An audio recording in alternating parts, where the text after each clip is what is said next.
So, andito ako ngayon sa bus dito sa Milan.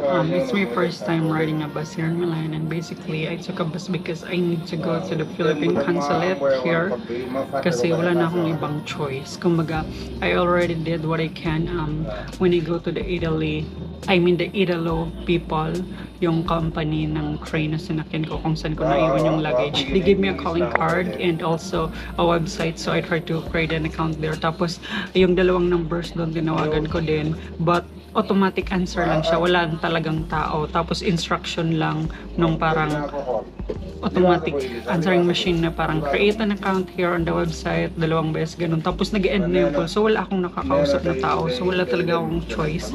Kasi, doon kasi sa website, kailangan mo lang mag-antay ng update kung sino yung may magre-report na merong silang natagpuan na luggage. So, pag wala silang matagpuan, wala, nanalang ko. Kasi nag-aantay lang din ako eh. So, the only other choice, ito na lang. Buti na lang yun nga, may nag-reach out naman sa akin kasi sabi ko na naiwan ko ngayong luggage ko on my Facebook. Tapos, yun, it gives me the idea na, sige, try ko sa, it's not Philippine Embassy kasi nasa Rome yung Philippine Embassy, pero dito sa Milan, merong Philippine Consulate. So, I appreciate naman na pag kailangan ko kasi ng help na tutuwa ako pag may nag-reach out na gano'n. So, that's where we're heading right now, to the Philippine Consulate, kasi kailangan ko talaga ng tulong. Kasi kung doon lang sa website or sa telephone, wala akong makausap talaga. I don't know how to get my baggage back. And I only have until tomorrow to get it.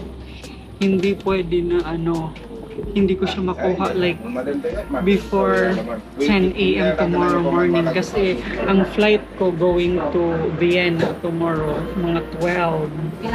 So dapat makapunta na ako at the airport. I have to be there at 12 kasi nga flight ko actually before 12. Flight ko na going to Vienna tapos flight back to Manila na para makauwi.